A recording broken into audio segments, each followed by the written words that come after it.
So welcome again to Energy System Modeling. This is lecture number 4. And as you probably hear from my voice, I caught a bit of a flu, but let's try and still get the lectures going. So today, or rather last time, we were talking about energy consumption modeling. And today we're going to go a bit more broader to the production modeling, and then more specifically, we're going to discuss on the future lectures the renewable energy production modeling and also the energy storages. So, energy production systems, what we are going to be covering are the electricity and district heating production. So, we're going to be looking at a bit on the technologies. Still going to check my mic that it's actually the right one. Yes, seems to be, yeah. And if you're having troubles hearing me on Zoom, just give me a notice, so I'll try and fix it on this end. So electricity production technologies and district heating production technologies and some kind of characteristics of those systems. And then on the energy production costs, so we're going to be talking about the merit order, so the order in which the assets are going to be dispatched. And this LCOE, so levelized cost of electricity, or in some cases, levelized cost of energy in this modeling. Timescales and system dynamics, a couple of words about those, and something on the flexibility. We're going to cover the flexibility in a more thorough manner related to the storage modeling. And then environmental and economic impacts in these models. So how to kind of take that into account. Those are just ideas. We're not going to go those very thoroughly through. And some challenges in the modeling. So this was our energy production system. So there's the supply, there's some sort of a transmission network.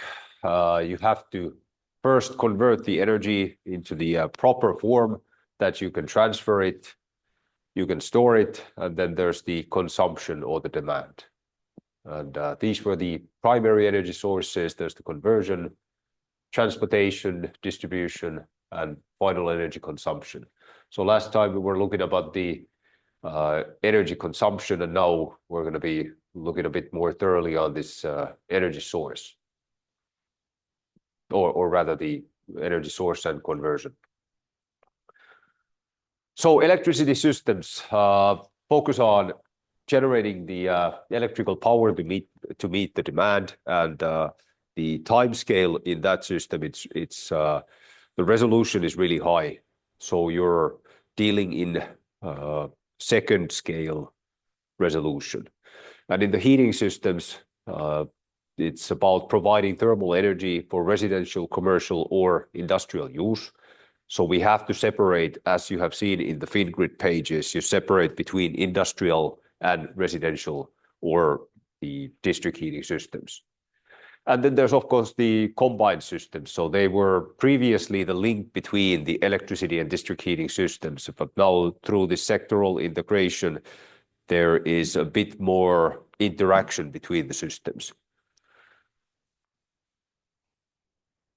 The system sizes, so in the SpineUp model that we were again testing with Justinas last Friday, you're going to be modeling this national level grid.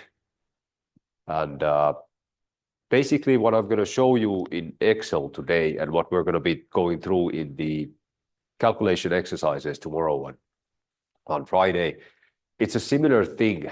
So I'm trying to kind of show you the basics, the foundations, the fundamentals of how to generate this kind of an energy system model. And you're going to notice that if you do it in Excel or if you do it in Python by your own code, it's gonna get really messy really soon.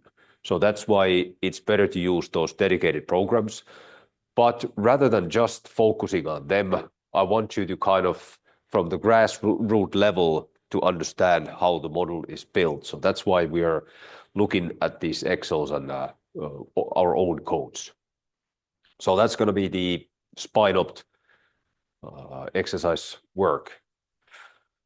And of course, there's going to be this smaller scale, so localized systems serving specific communities or industries. So that's going to be, for example, the district heating network, and maybe you could even include the household in here. And then there's the off-grid systems that are a story of their own, because there's a lot less kind of flexibility or flexible elements in the system. You have more discrete, you have more abrupt changes in the system. About the electricity production system that we are kind of part of, it's the Nordic region as a common power market. And it's divided into these bidding or price areas. And you can see them in this link from this map. And in here, it's a bit of a bad resolution, but you can see the area prices at that current moment. So that was 26th of this month and 12:46. So you can see the flow of power in here on the blue lines between the bidding areas. So the map shows how much power is flowing between the different areas. And there are certain bottlenecks. For example, if you're thinking about Sweden and Norway, from north to south, there's sometimes too much power generated in the north and less power generated in the south. So that's why they have these different price areas. Finland is going to be remaining most likely as a one price area or one area price zone. There hasn't been too much discussion about that. Lately, there's been some development that in the north, at least in the Pohjanmaa, Österbotten, the coastline, says there's a lot of electricity production in there. And what Helsinki, for example, is doing in the south, they are replacing their CHP, so combined heat and power production assets, for heat-only boilers and for these heat pumps that use electricity. So that's why the demand of electricity in the south is going to grow, and there's going to be a disparity between the north and south. So that's why there might be some difficulties and bottlenecks also in the main grid of Finland. The price is a result of this biddings. So there's going to be a demand and supply curve that are going to meet somewhere in the middle. And we're going to be talking about that later on also in the course.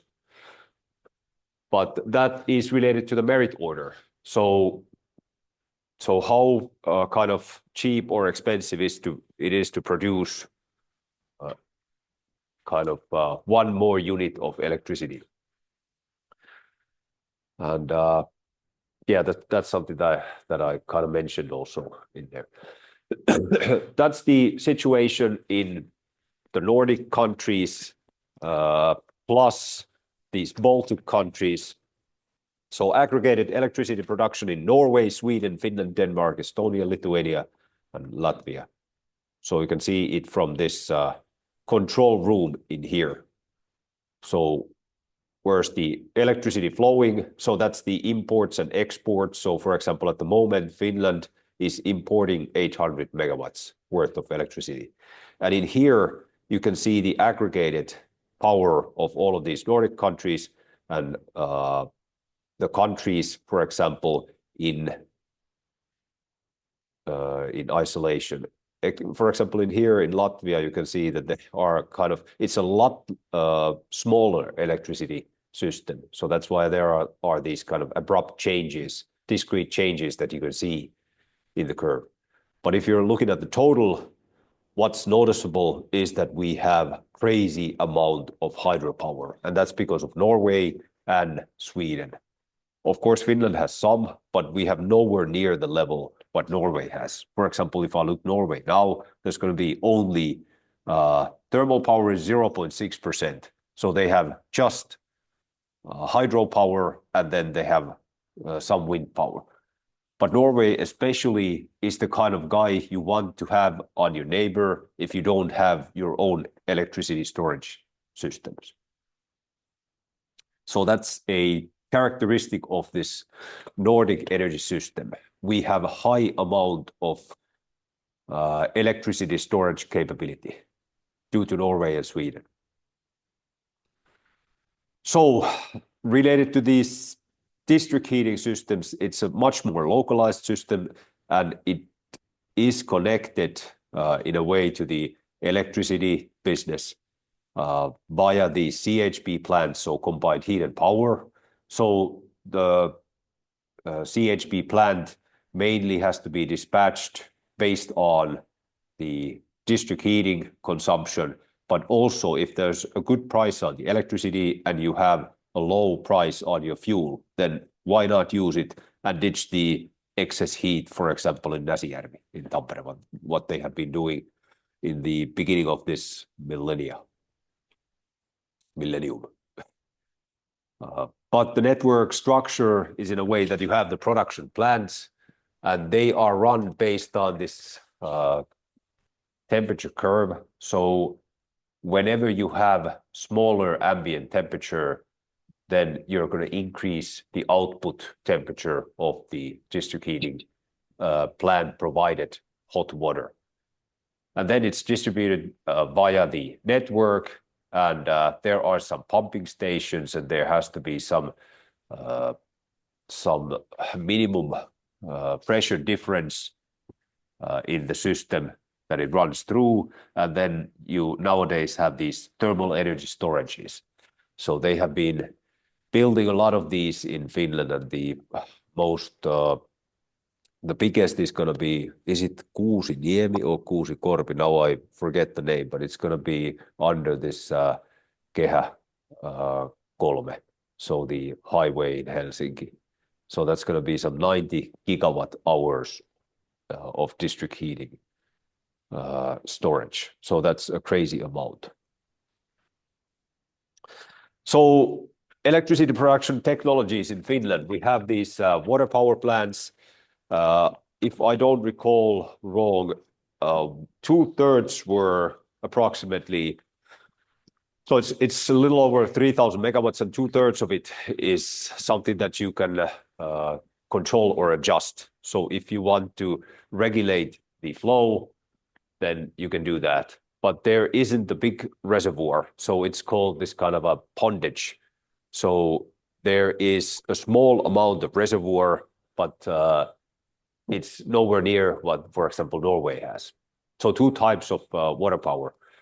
Then we have nuclear power plants. There seems to be one. Yeah, it's Olkiluoto 3, so space missing there. Meripori coal power plant, so that's the last of its kind in Finland. Then we have these gas turbine power plants. So they are kind of used in reserve if you need this spike in the electricity production.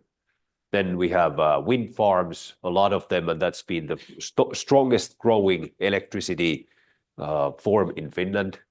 And Finland is kind of a special case. We have been able to increase our wind production, partially at least due to the neighboring countries, Sweden and Norway. Then we have a lot of this bioproduction mills. So in essence, they are recovery boilers producing pulp. So industry and solar power plants. Then we have these CHP power plants.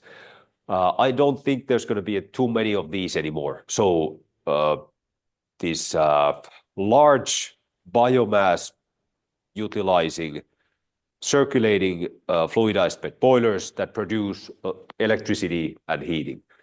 They have been moving on to heat-only boilers because electricity is produced via this this wind power. Then there's waste incineration plants, some exotic solutions, organic Rankine cycles, and then, for example, these smaller energy energiayhteisö, so this energy community might use as a backup power these gas engines or internal combustion engines.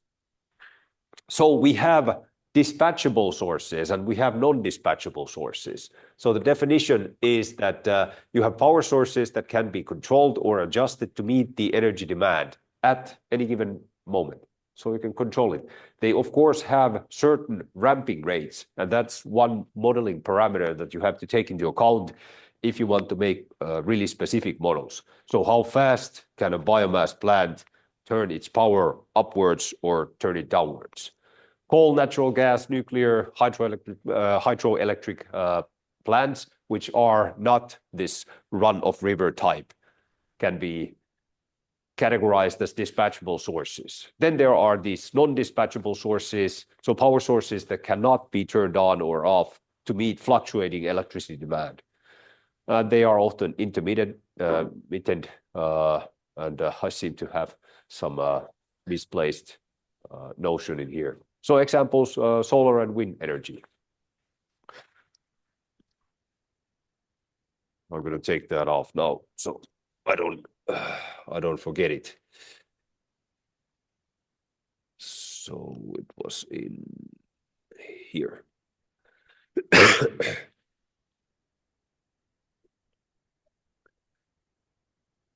So the non-dispatchable sources, solar and wind energy, and in here you can see from Germany. This is from the Wikipedia the page that's related to this dispatchable and non-dispatchable sources.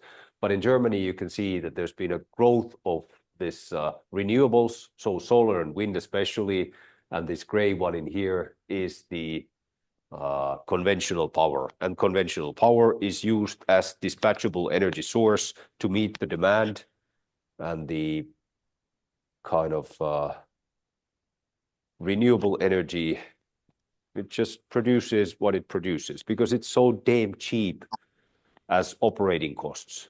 So that's why they want to use it all the time. For example, this run-of-river power plants, they don't want to down-regulate them.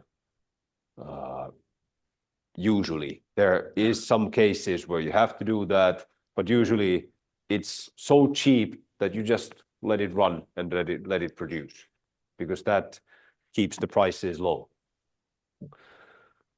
So non-dispatchable and dispatchable sources, and whenever you have more renewable sources, you're going to need more dispatchable energy sources. And in Finland, there's been kind of like a scarcity of that. So we need electricity storages. So that's another kind of dispatchable source. Modeling parameters, capacity, ramp rates, minimum load, startup and shutdown times. For example, if you shut down a nuclear power plant, it's a certain amount of days that you have to keep it shut before you start commissioning it again or using it again. And non-dispatchable resource availability, forecast accuracy, for example, wind forecast. You have to be more and more accurate these days to keep the balance in the system, because there's a lot more of these. Integration with storage solutions. So that's what we're going to be talking about later on. So this conventional hydropower is the one where you have the dam, and then there's a varying amount of water that you can store in here. So it's this pondage the term that's used in Finland. But then you have these that I kind of left out of here is this pumped hydro storage. So you can pump it upstream, and then you have a large reservoir in here and in here downstream. So then you can kind of play around. And that's what they have in Norway. And instead of having these small hills that what we have in Finland, they have hundreds of meters of this height difference. So key features, utilizes large dams and reservoirs to store water and to regulate flow. And the modeling of this is related to, for example, rainfalls and how much water is evaporated from there and so forth. And then you have these rivers where there are multiple power plants along the river. So you have to have the model. If you dispatch one of them in the upstream, then there's going to be kind of a wave of water, and it's going to take some, let's say, 3 hours to reach the next one. So we're not going to go into deep in this or into that special aspect in this course, but you know that kind of a water power plant optimization in the rivers, that's an existing optimization problem. That's actually there's one master's thesis ongoing related to that at the moment. So these play significant role in flood control and water management. So they are tight regulations on how much they can control their water flow. Use in Finland, we have several large hydropower plants, particularly in the northern parts of Finland, Kemijoki, Oulujoki, for example. They have been occupied with these plants. Then there's the run-of-river hydropower. So this type of hydropower generates electricity without significant water storage. So the pondage is the first one, and this runoff river is the one that you kind of want to keep going all the time. So there's no reservoir, there's a natural flow, and that's also dependent on the weather conditions, or rather water conditions.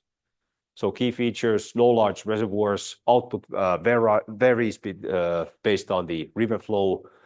But usually in Finland, you can see that there's a certain amount of water power that's constantly on, and then there's this regulating power, 2/3 that is being adjusted based on the system needs.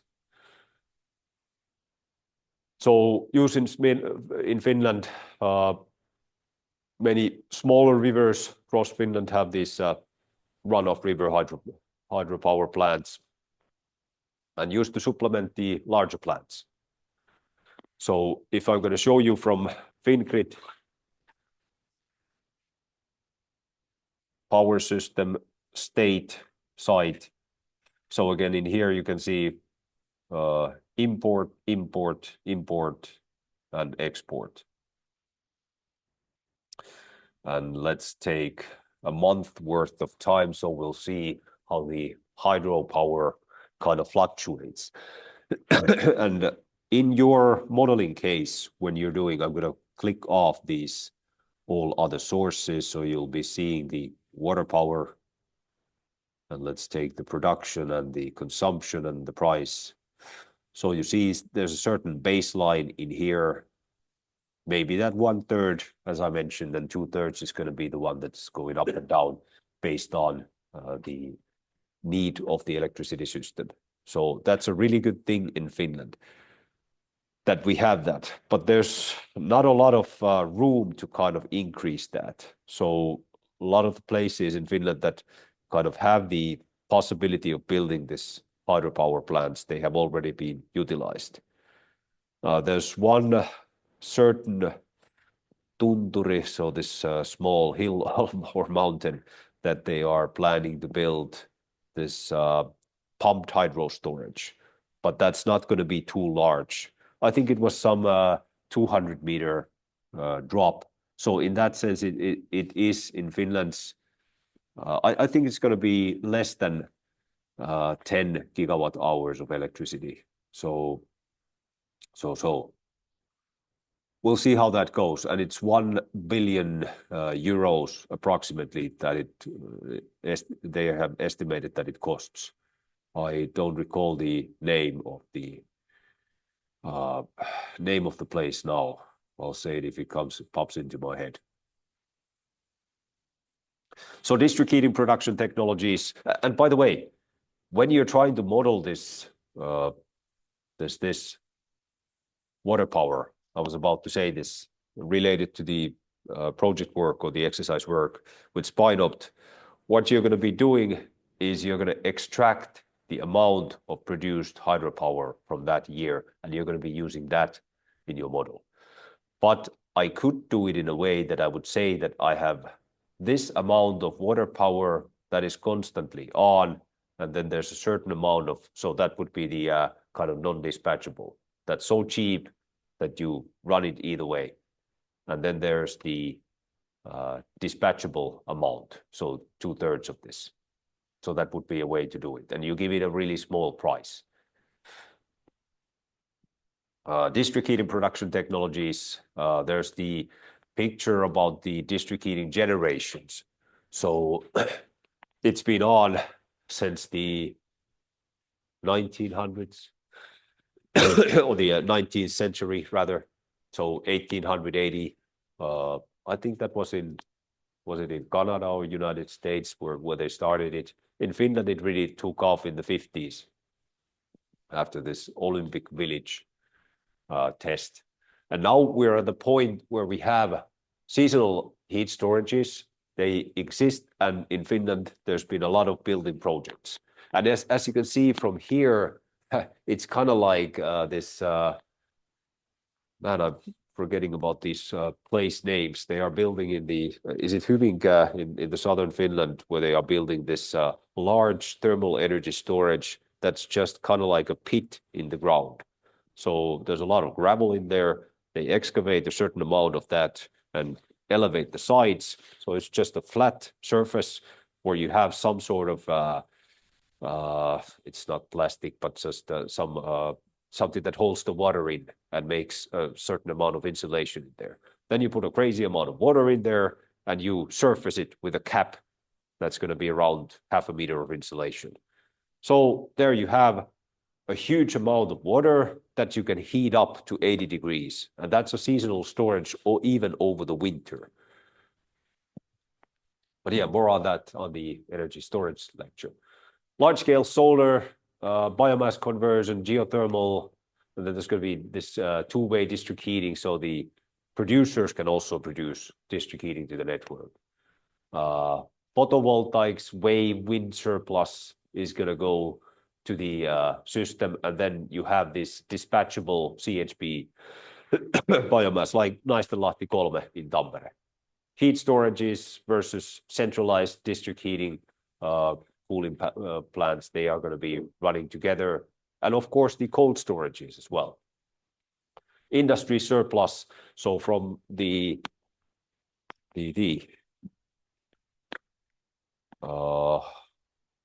from here, you can see how much the industrial plants are being used for electricity production. So let's see, cogeneration industry. And you can see that it's rather flat.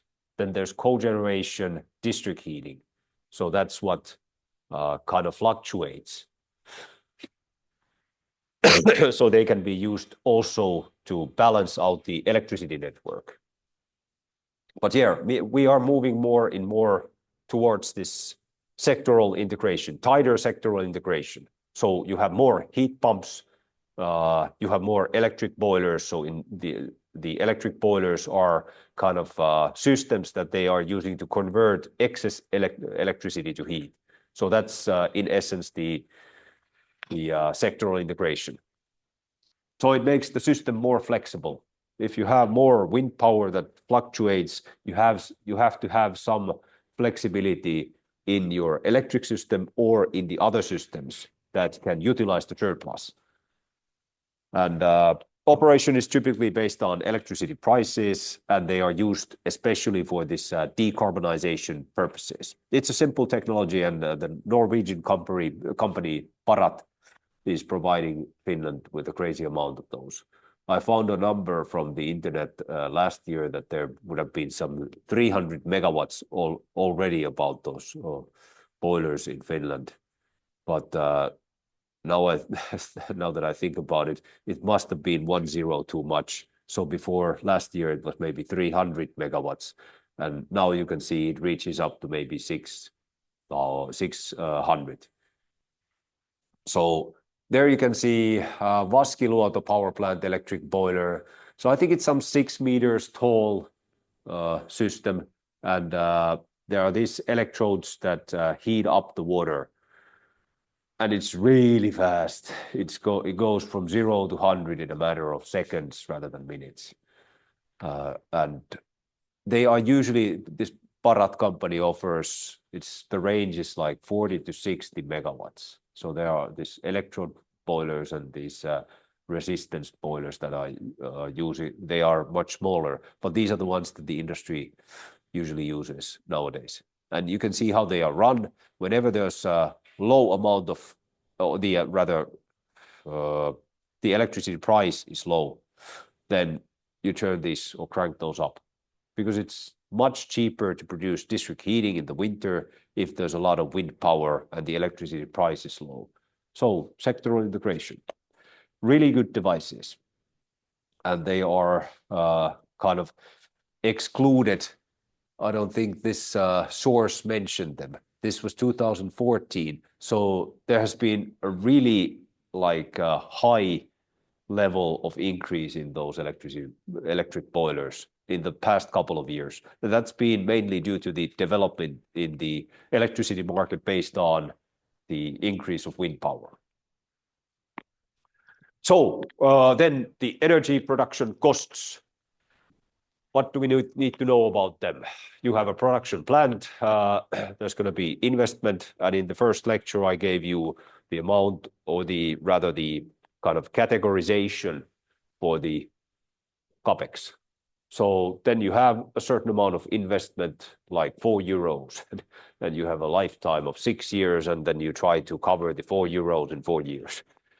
And then there's the amount of interest. So that's the annuity method that you can use to calculate the capex in here. And what it means that no matter how much your system runs, then you have a certain amount of capex per year, and based on the full load hours and the fuel prices, you can determine this cost curve. So this cost curve just tells that full load hours means that you don't have to use the full capacity all the time, but when you're doing this calculation, it's converted into as if the electricity or energy would have been produced with full load. So that's how many hours you have to use the plant at full load to cover the entire capacity. If you're running at 50% level all the time for 500 or rather 5,000 hours, then your full load hours would be 2,500. So OPEX, mainly fuel costs in the conventional plants. And that is something that you need mostly in our calculations. In the electricity system especially, we're not too interested in this capex, rather we're interested in these operational costs, because the market runs based on that. The biddings are made into the electricity market based on how much are your operational costs rather than total costs. So that's the OPEX. So for a nuclear power plant, the cost curve would be in a way that you have high capex and low OPEX. And then for gas turbine, you have high OPEX and low capex. And these CHP plants, coal plants, or this Naistenlahti 3, they would be somewhere in the middle. But this at least used to be the kind of idea how these plants will run. But now there's been a lot of changes in the fuel markets. Natural gas prices have skyrocketed, at least for a time. The emission allowance prices have skyrocketed.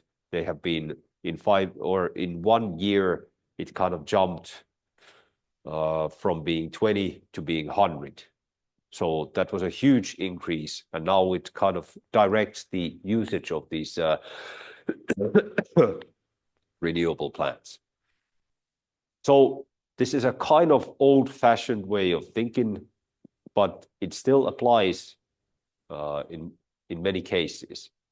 And in here you can see the kind of points in which if you go above this amount of full load hours, then you don't use this gas turbines, rather you use the CHP plants. And if you want something that runs all the time in the bottom power, then that's going to be the nuclear power plant.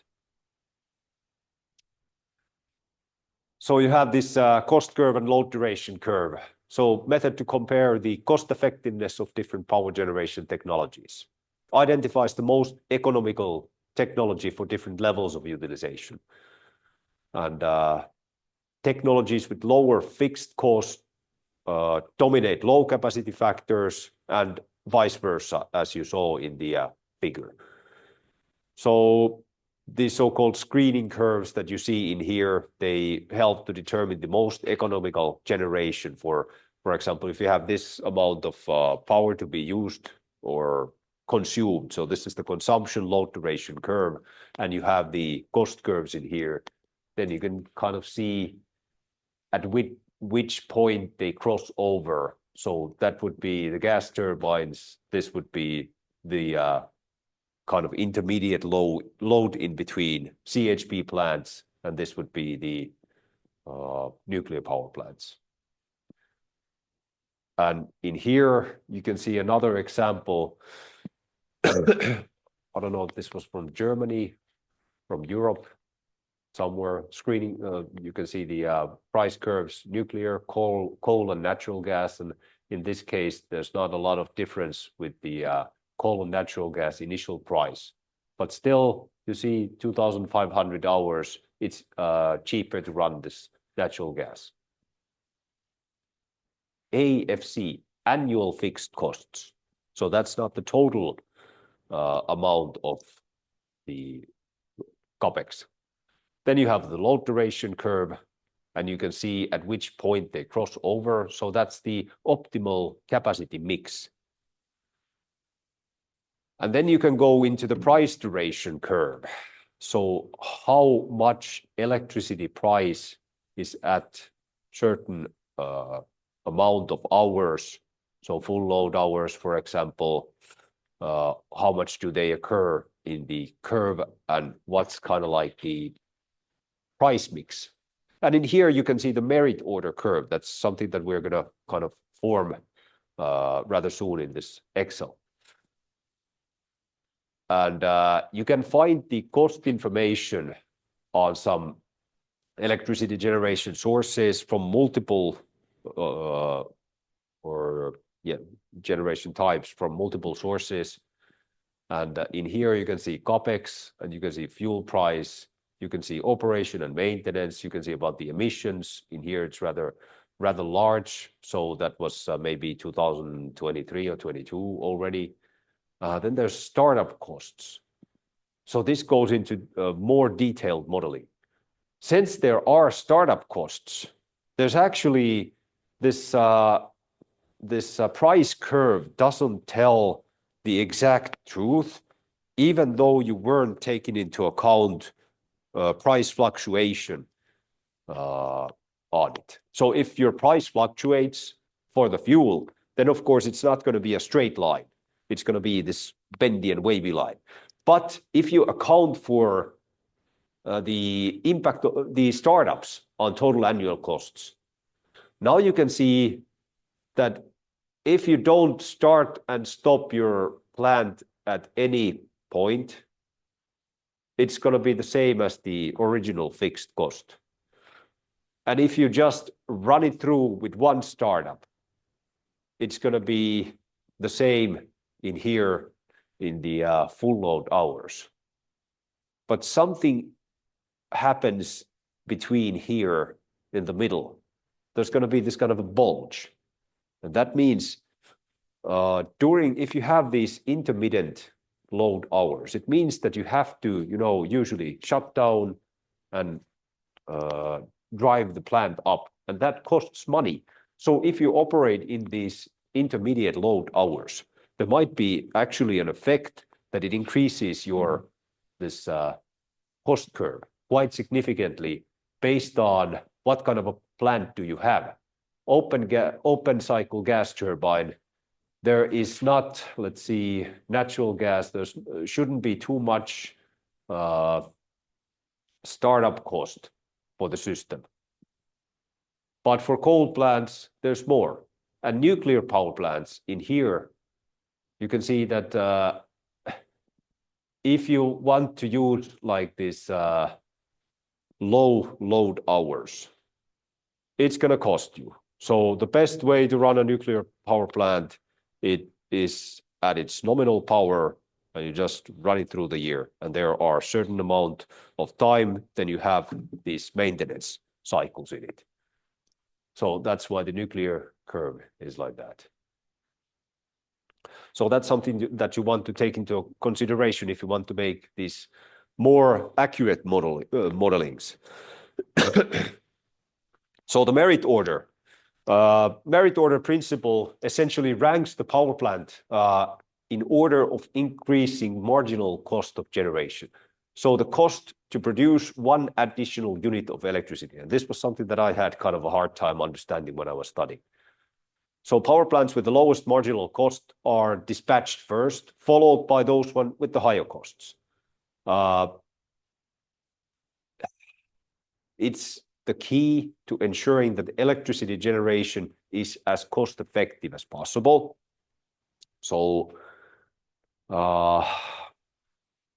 in modeling, you implement it through optimization algorithms that minimize operational costs subject to demand and technical constraints. So in our model, we don't have in the spine up to, I don't think we have any kind of these technical constraints. We have the demand in there, but we haven't put any kind of ramping up and ramp down costs or times. So that's something that we have excluded from the model because it makes it a lot more simple. So the merit order curve in here, essentially solar and wind and nuclear, they have really small OPEX because nuclear fuel is cheap. It's really cheap. But then you start to wonder, but nuclear power plant is it's expensive to build, but that CapEx doesn't show in here. Merit order is based on operational costs. And you see in here, for example, CHP industry, and this other in here would be these gas turbines. So low marginal cost units goes first, renewable sources, nuclear and hydro, which have low operating costs. Higher marginal cost units next, coal gas, oil plants, gas turbines for peak demand, and impact on price. Electricity price is determined by the marginal cost of the last unit required to meet demand. So in here, if you have a certain amount of demand, so if demand were here, the dashed line, the gray dashed line, I'm going to show you also in here, so you can see zoom. So if this was the demand, if your renewable amount increases, then what happens? It kind of pushes the price curve forward. And what happens is that now we're going to meet the demand with a lot lower price.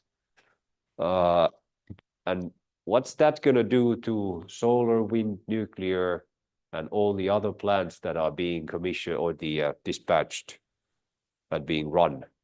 It's going to decrease their profit because everything in between this wind cost and this the red line is going to be profit. And that's where the CapEx comes from. So you couldn't run those systems in a way that, okay, we're not going to care about CapEx.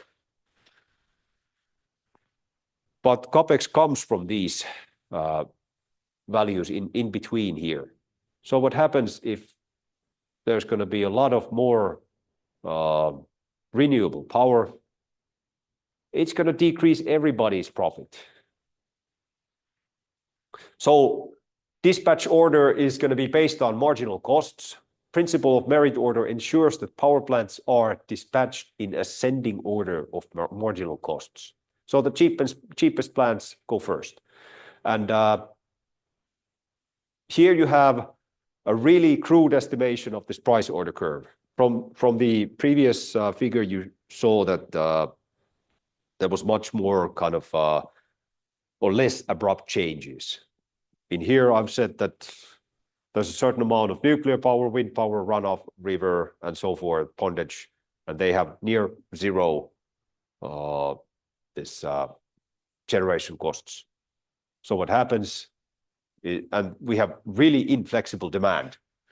If I were to show you a figure of real price curves, they would go something like this.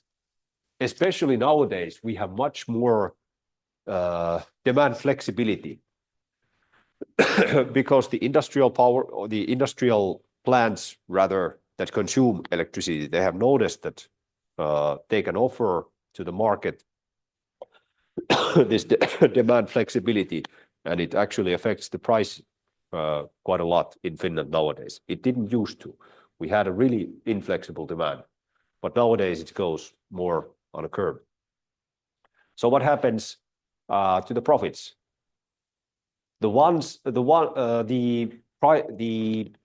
Let's say this would be most likely the biomass that I've dispatched in here on this line. So biomass gets just to plus minus zero. It gets to kind of cover its operational costs, but it doesn't get anything for capex. But then if there's less renewable, hooray, everybody gets a profit. So there's much more profit to the biomass plants in here, but then the next ones, how do they get their profit? Well, they get it if it goes even higher. So how do the final ones get their capex? Well, that's the problem. This system doesn't kind of incentivize to build capacity. So that's why in some places they have capacity markets as well. But we have just this operational cost-based system. But of course, in Finland, you have, for example, this tehoreservi, power reserve. So you can enroll into that if you have a certain type of plant, and then you get money to kind of keep the capacity not running, but it's ready to run. So there has to be some incentives for the guys on the upper end to keep the production running. So it's primarily concerned with short-term cost of generation at any given time. And it's about how much it takes to produce an additional unit of electricity, rather than how much it costs to build or maintain the plant. That's because capital costs are these sunk costs, meaning that they have already been incurred and do not directly influence the current production price. Once a plant is built, the costs associated with construction, land acquisition, again, construction, financing are not relevant in this case. So these costs are spread over the plant's lifetime, and they typically do not fluctuate. So you don't take that into account in here.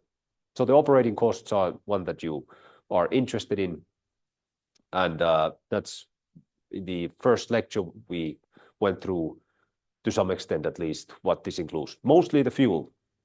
But in, for example, renewable power, you have this maintenance. So let's see an example. And this, in my opinion, is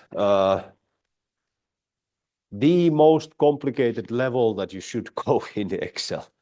I don't think there's any kind of need to use Excel after this. I'm not making any kind of certain optimization in here, but how I formulated the problem is these can be found from ENTSO-E, or rather these. So how much nuclear, wind, biomass, hydro, wind, fossil gas, fossil hard coal, fossil oil, fossil B. And this is electricity system 2020 dummy. And I wrote the dummy because it's a dummy version. It's a really simplified version, but it kind of gives you the gist of it. So what's happening behind the black box, or inside it rather. So we give these ones a price. So let's make the nuclear a bit cheaper. Biomass, that's really cheap, but let's roll with the punches. I gave some price to hydro and wind. What I could have done in here, this is runoff river and pondage. This is combined. So you should separate those two, in my opinion. And then you have wind. That's the capacity that was in 2020. Now, 5 years after, we have like, what, 8,000 megawatts? So it's increased like crazy. So that's what makes the fluctuation nowadays. And we can see the effect in here as well.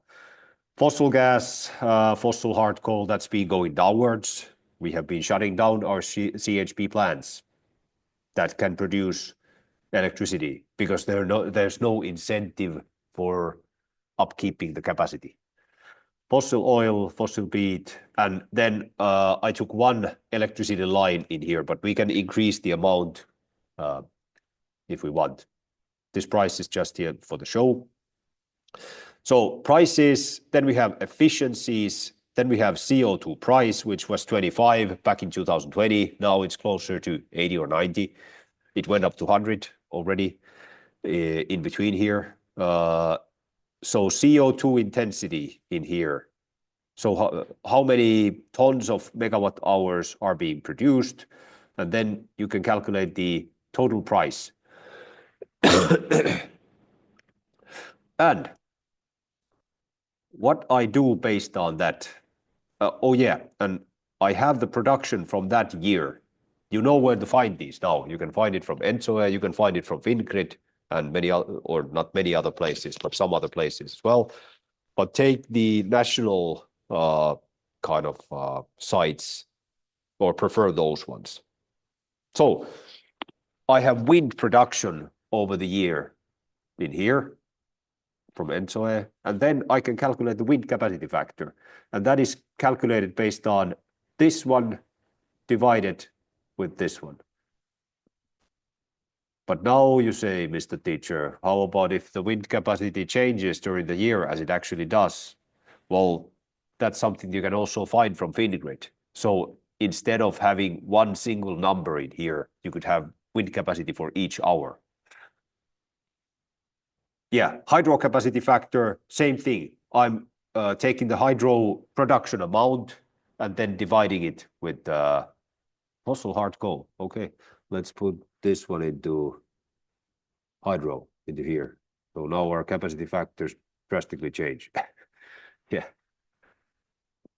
that's a good thing I noticed that. And then there's Finland price, and then there's Sweden price that is connected via this one. So I only have kind of two nodes, Finland and Sweden. There would be some other additional nodes that I would have to take into consideration, but let's keep it simple. And that's the demand. So the demand is based on last week's lecture. So we can get that for Finland. So in Excel, if I want to do this in Excel, and by God, don't do it in Excel. You list the assets in here, and this transfer line is also in here. Then I list the price for those ones. This is going to be sold kind of for each hour. That's why I want to make them in rows rather than in columns. And this is just taken from here, the total price that has the effect of CO2 intensity and CO2 price and efficiency and fuel price as well. Let's ditch this one. Then we have the capacities, and so far so good. Everything is in here. We have the let's say, so which one is hydro is in here. So I can take the hydro based on the capacity factor and the total capacity. And the same goes for wind. So far, so good. Then I make a price order. I'm going to say from, they're going to be, in ascending order. So it goes upwards. This one is wind, this one is hydro, this one is nuclear, this one is, I guess, biomass and so forth. It goes up. And if I draw, let's see if I still have the, it's in here. That's the merit order based on the price. So I draw on the kind of steep steps in here. So this represents the near zero assets. That's the next one, the biomass. I'm guessing there's going to be coal and peat and so forth. So what happens after that? I have the price order, then I'm going to make the plant order based on the price order. So this is kind of wrong way around in here, but price order and plant order. Then I order the capacities.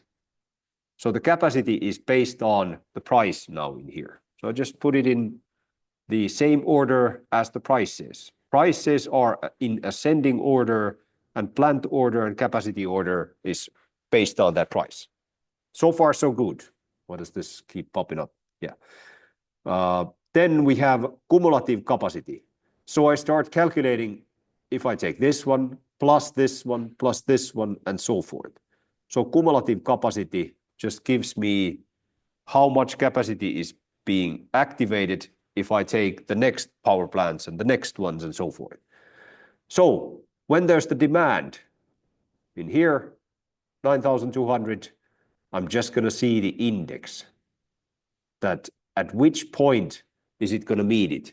So not here, not here, not here, not here, not here, but the next. And it gives me this index because these power plants at the moment are being running at their maximum capacity. And then I give the rest, which is 1,030 to this one, the sixth one. And then I start dealing how much actual capacity do those plants have. Then I can see their tags in here, and I can see that nuclear has this much biomass, this much hydro, wind, and fossil peat is the one that's being activated next. And the electricity price is going to be based on this fossil peat plant. And now it always comes on if I press S. Now I've done this for the 1 hour, and then I'm just going to copy these one and on it goes, and there's only 1 week, and you saw the Excel is getting a bit, heavy on it, and there's no optimization in here in a sense. And now what we can see is a very nice area curve in or stacked area graph here. And what we can do with this is, of course, start playing around with the prices. So there's the price curve of, let's see, actually this might be the price curve of Finland. Yeah, so this was the Sweden line and this was Finland. So you see there's no change. So what actually happened, there was a lot more capacity open from Finland since there's much more of these transfer line capacity. So now you can see my electricity price decreased. So that's the blue one that I've been modeling. And what else I could, let's see, maybe fossil peat was rather cheap.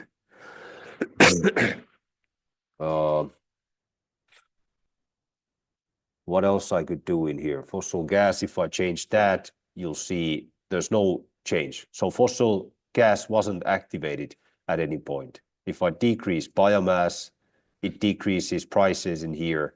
If I decrease fossil peat even more, that wouldn't be feasible. I could do that. I increase, for example, this wind total capacity. So let's take 2 times total capacity. So now you can see that the wind amount increases and the other power plants are kind of more flexible dealing with it. But you can still see that my price curve is higher. So there's something fishy about well, not something fishy, there's just something that I didn't take into account. For example, the Estonia line, I didn't take into account the actual fuel prices. But you can see that we can rather easily in Excel make this kind of a simple model and start seeing what is the effect of certain things. If we increase, for example, this one, this is going to be 45 rather than 25. Okay, not too much increase in here. So mostly it's determined based on the Swedish electricity price. But if I increase this one to 10, let's see what happens, then okay, that's going to be the peat one. So let's increase biomass price, then it makes some fluctuation in there. Let's decrease the wind amount to the original one, and so forth. So that's the way to kind of start making these scenarios.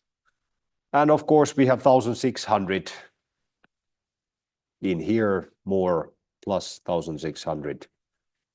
So you'll see now we have much more baseload power, and then there's the biomass and so forth. So what actually happened in there during that time, you can go to that day. That was in 2020, January 1st, or actually let's take January 7th and let's see the week from there. Let's try and do it again if this is having a hard time updating it. So January 7th, so it's going to take the week. So 1 week. And it seems that for some reason, yeah, now it's working.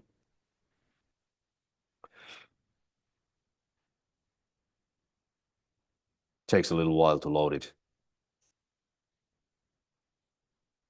But yeah, there you can see the steep price changes because of the Sweden line.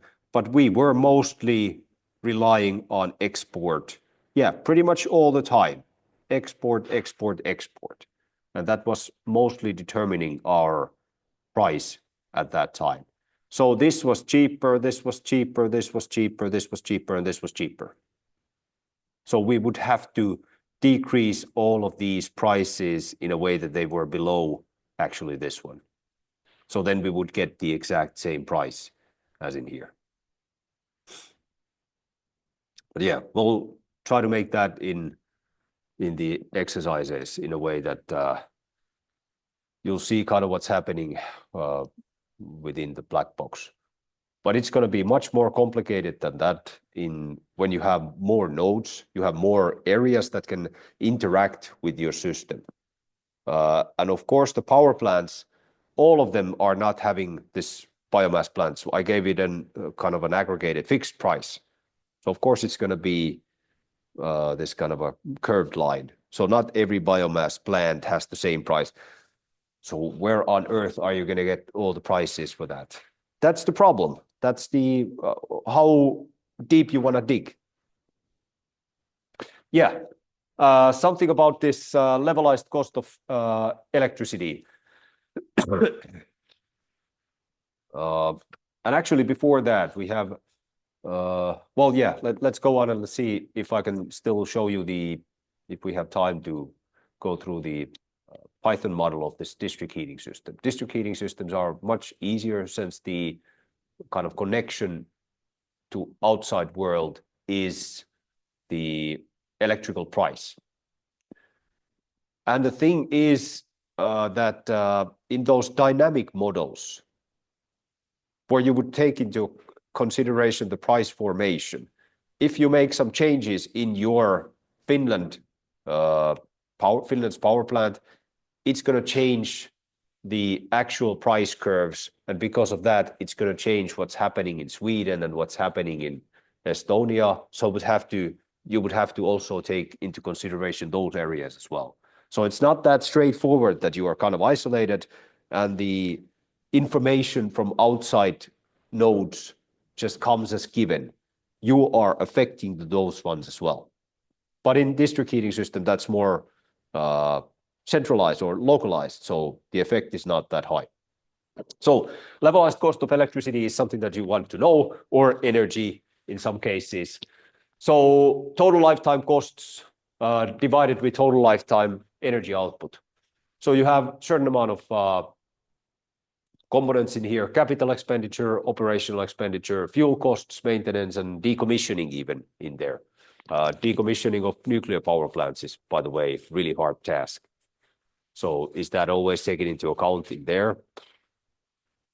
To the full extent, I don't think so. There hasn't been too many cases or examples from decommissioning nuclear power plants. I don't know if you can still go to Ingalinna, the Baltic, the nuclear power plant. There used to be tours that you could go to see there. It's the same type as Chernobyl. So the reactor Bolshoimosnosny Kanalny. I'm sure I'm butchering that name, but either way. So integration in models, how you would take that into account. It facilitates comparison of different technologies. So instead of having this merit order, this has everything in it. What do you include in? Or what do you include in it? Everything. Application used in capacity expansion models to evaluate economic feasibility. So that's more a long-term analysis or planning tool.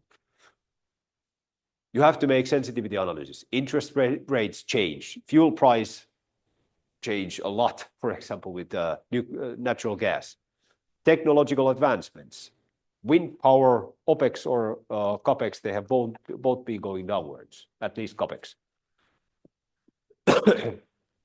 And wind power plants, if you're modeling it into the future, most likely OPEX is going, or rather CAPEX is going to be increasing because of land usage. If you have a crazy amount of wind power, you're not having those good spots left anymore. You have to pay more of the land. And the capacity factor can decrease because the wind is not as good in this place as in this place. So some of costs over lifetime and some of electrical energy produced over lifetime. And you have to take into account investment expenditure, operations and maintenance, fuel expenditure, electrical energy generated at that interval. There's the discount rate and expected lifetime of the system. And that's a really hard thing to kind of evaluate. Usually expected lifetime of nuclear power plants is around 40 years, but in Finland they have been extended at least to 60 years. And we'll see if they are going to keep extending that. It seems that it's easier to expand the current system lifetimes than to build a new one. That's what's been happening with newly commissioned utility scale renewable power technologies. So you can see photovoltaics from 2010 to 2023 has been dropping like crazy. Conventional solar power. So this is the concentrated solar power, I think. Then there's offshore wind, onshore wind, biomass, geothermal. And this is most likely due to the fact that you have less kind of good spots left. Geothermal is really heavily dependent on the location. So if you don't have any good locations, you have to drill more or you have to drill deeper. And then hydropower is the same thing. China, for example, has been building large amounts of new hydropower, but there's no good places left, or the kind of best places are gone already.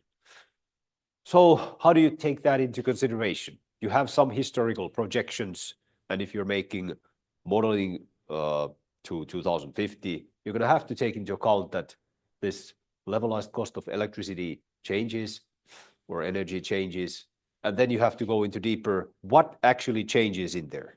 Is it the land prices that, or spot prices that go upwards? How much the technology increases, decreases? What happens to the fuel cost and so forth? And then you're in of a mess because there's so many variables that you can only give a certain kind of estimation out of it between this certainty. And that's why it's really hard to model to 2050 what's going to happen in Finnish energy system. And even though I had some idea what was going on in the Finnish electricity and energy system 10 years back, it's completely different than I estimated. Time scales and system dynamics. So this levelized cost of electricity can be used, for example, in those long-term scenario models to say how much this and this capacity starts to increase or decrease.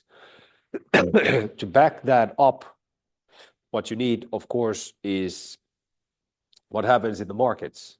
And in the markets, electricity markets, response time scale, milliseconds to seconds. So the electricity grid balance must be kept to 50 hertz, plus minus is it 0.1 hertz to each way. And if it starts to fluctuate from that, or some sudden changes happens, we have these reserve marketplaces in Finland. So FFR, fast frequency reserve, and then frequency containment reserve for normal operation.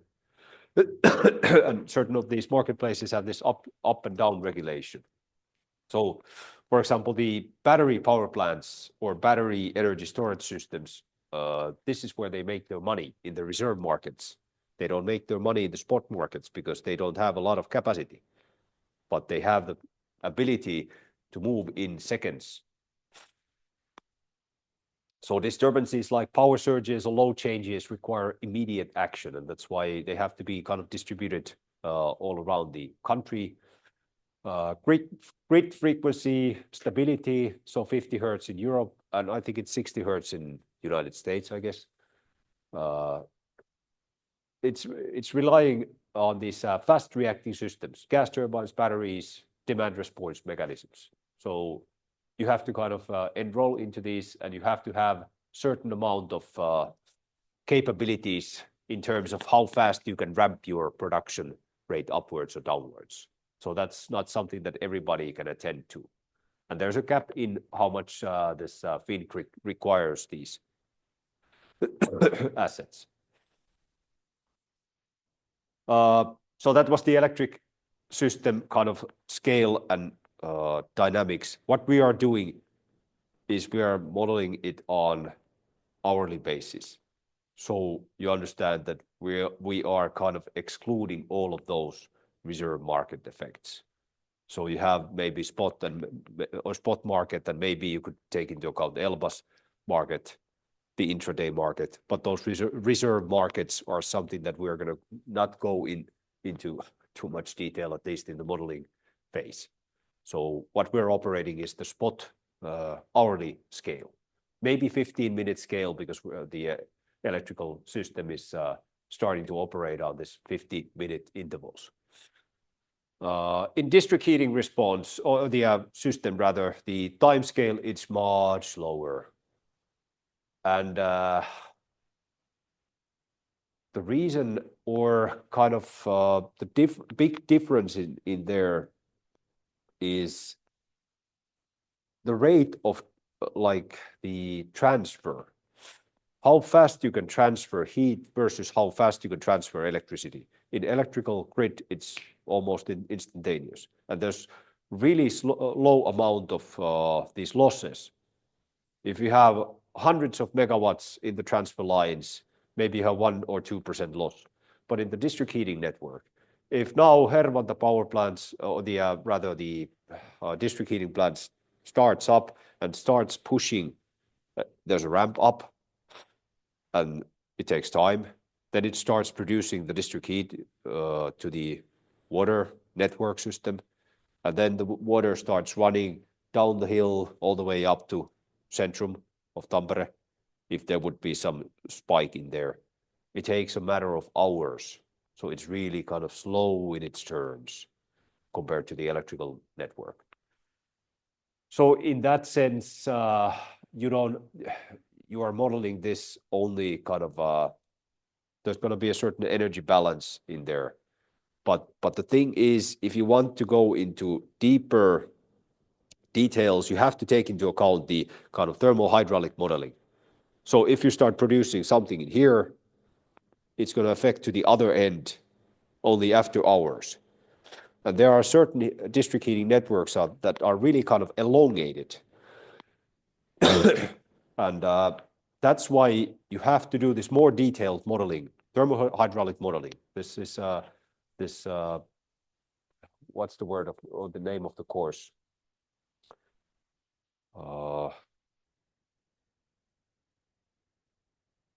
Muistaakseni, mikä sen kurssin nimi on? Hydraulic network modeling. Thank you. Hydraulic network modeling is one of our courses that uses this fluid heat program, and it does exactly that.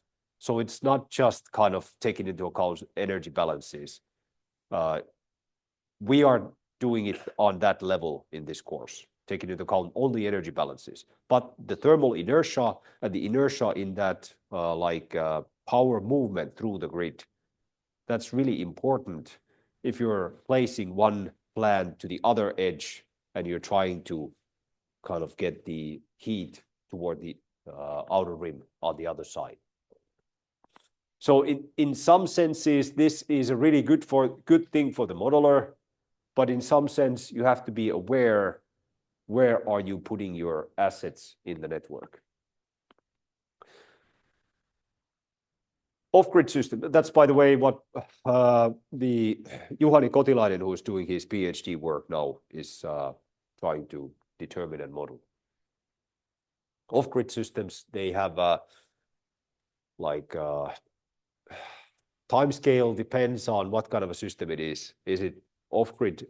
Well, district heating systems are kind of off-grid systems, but if you have a smaller scale heating system or smaller scale off-grid electricity system, then you have to be really kind of aware what kind of storage technologies, power generation sources, energy management systems do you have, and how kind of in tight range you want to keep the frequency in if you're producing this AC power. Fast response systems, batteries, inverters can react in short-term fluctuations, and these larger ones can be managed with the, for example, diesel generators and so forth. But on a second scale, if you want to kind of adjust your power in an off-grid system, then you need this battery energy storage. Flexibility is something that comes up really frequently related to these systems. So what you need to do to model this flexibility, you need ramp rates, you need minimum stable generation levels, you need startup and shutdown times, you need costs for those. And they're usually rather hard to get. But at least you can make estimations. Incorporate constellation capabilities into dispatch models, and I'm going to show you how to kind of do that in a really simple way in district heating systems soon. Thermal storage in heat systems. So it acts as a buffer. It increases flexibility, allowing for decoupling of heat production and consumption. And that's what you want to do. Also in the electrical system. Includes state of charge variables and heat loss considerations. And these in these off-grid systems, the challenges relate to managing this variability of renewable sources, because they, if there's a lot of fluctuation in one specific spot, all of the network can kind of drop down to zero in terms of renewable production, and then something needs to come and back that up. So that's why you have these kind of hybrid systems with multiple generation sources. And that was the one that I showed you in the first and second lecture with this off-grid NATO system. You have diesel generators, solar, wind, and electricity storage. So the power plants, there's a certain startup time, there's a certain ramp-up rate, there's maximum capacity and minimum capacity that you can operate at. You cannot go with turbines, you cannot go with a power plant above, or rather below, certain amount of steam production, because then the inertia of the turbines kind of, it doesn't run with too little amount of steam. So maybe 30% would be the minimum capacity. And then the ramp up rate might not be the same from this startup versus when you do this hot when you're running the power plant.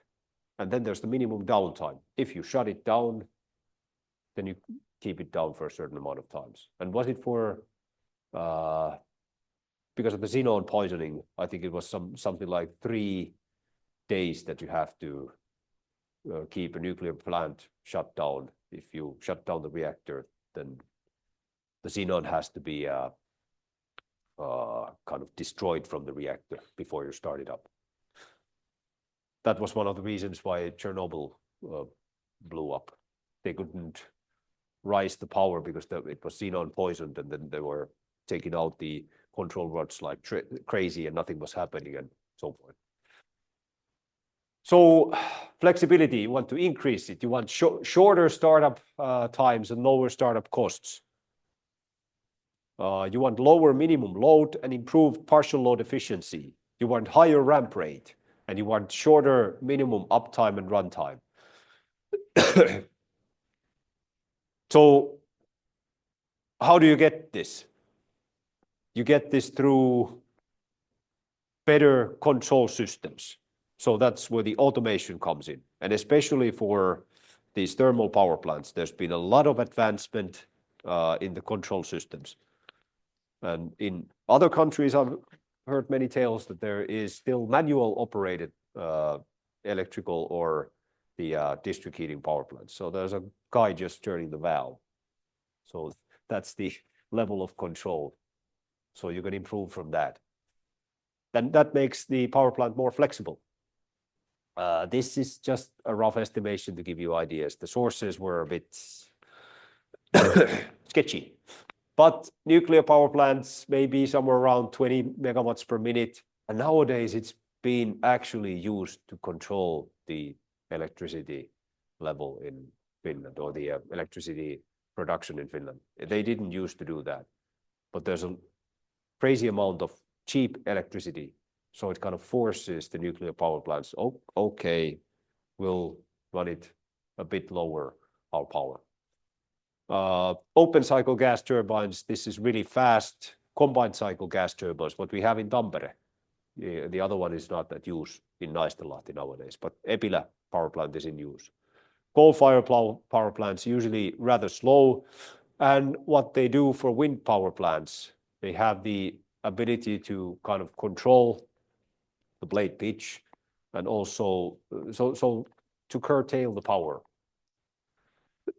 So for 100 megawatt wind farm, 7.3 megawatts per minute.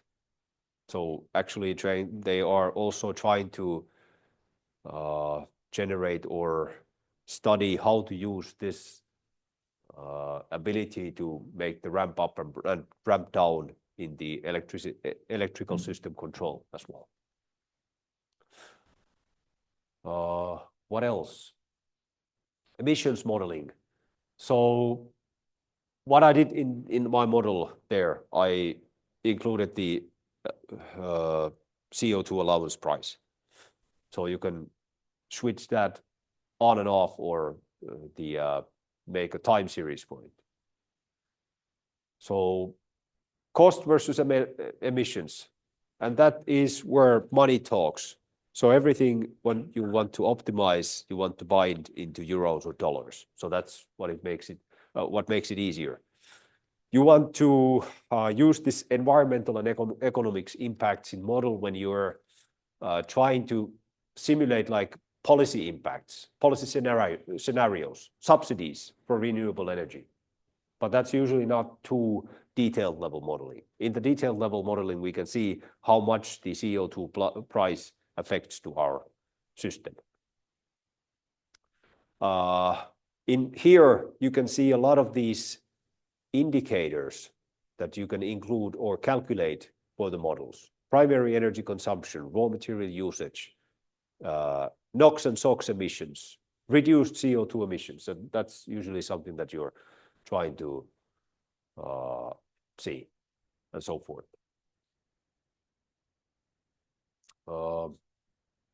Challenges in the modeling, and then I'll show you the Python code for the district heating system. So integration of variable renewable energy. So need for high temporal resolution because it's fluctuating. Especially in small systems, you need to take that into account really accurately. Sector coupling. Multi-energy models, they must include heat dynamics, hydrogen production, and electric vehicle charging, discharging, and so forth. So sectoral integration, not just between electric and heat, but also with the gas and hydrogen system. Data availability and quality. You have seen the problem related to this one.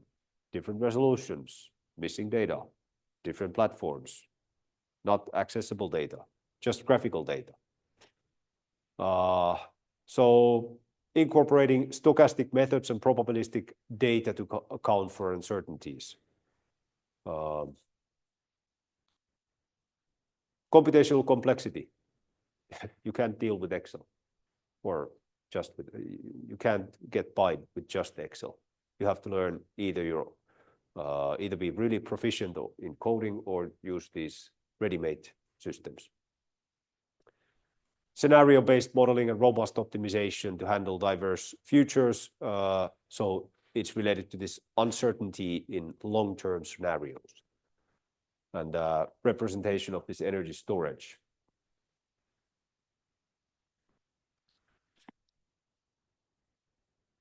So there's a list where the system is, or the modeling scene is kind of going towards. For example, they have this life cycle and sustainability modeling. But now I promised that I will show you a bit on this district heating system. I got this to work in MATLAB. I didn't quite manage to get it in here. But now what I've done is I've generated an artificial time series for my load. It starts from 0 at 0 hours, and then it moves to maximum amount of district heating production that I have in my system. I just made up wood. So this would be BFB boilers, bubbling fluid aspect boilers, pellet systems, maybe CFB boilers, pellet systems that they have in Finland, in Helsinki, for example, oil systems that we have just next to us, 100 megawatts, and then electrical boiler. And this gets its price from the time series, and the other ones I have given prices. Let's see, it's the initial data production. And what it has maximum power, minimum power, because you can't run CFB and BFB boilers below certain amount of the minimum load. And then it has fuel costs and everything baked into these. This one fluctuates based on the electricity price. So I have also given it a time series in there. But what this means, that for example, in this point, when you have to start, when you have more demand, I'll show you with this mouse, when you have more demand in here, and you want to switch on wood plant number 2, then the other plant has to go downwards because you cannot operate it below a certain amount of megawatts, the next one. So you have to have flexibility in here. This has to go downwards, so the other one can be ignited or turned on.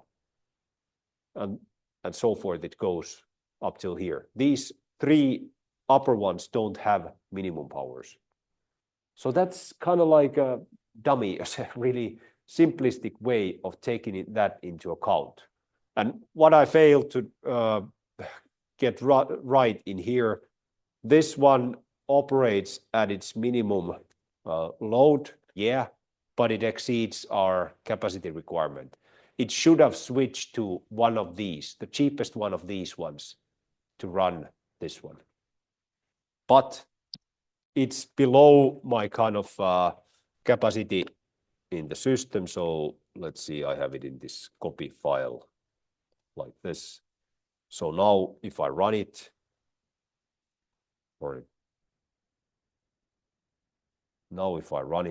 I should get a really nice time series in which I have inserted the demand that's fluctuating.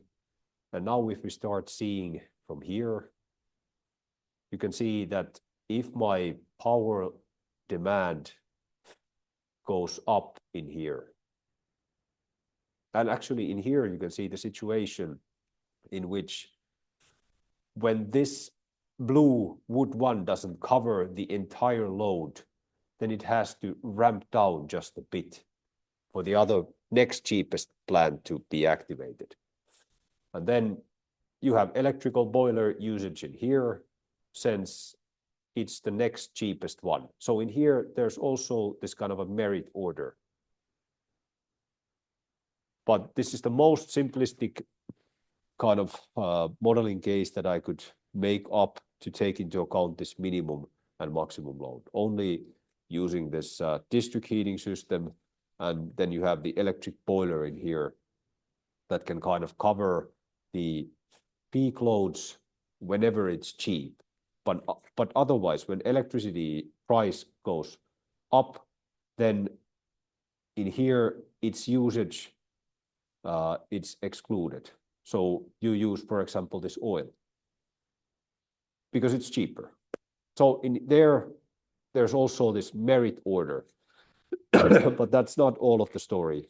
So you might have like a certain amount of downtime that's not being planned in the capacity. But yeah, we'll continue from this in the exercises, and remember that you have the first Moodle assignment in the Moodle pages in here. So you have the return box in here, and it's available till 16th of February. So you have around 3 weeks or 2.5 weeks to do it. It's not too complicated, and you can use the same techniques that we've been doing in the exercises. Okay, that's it for today, and we'll be continuing with the exercises tomorrow.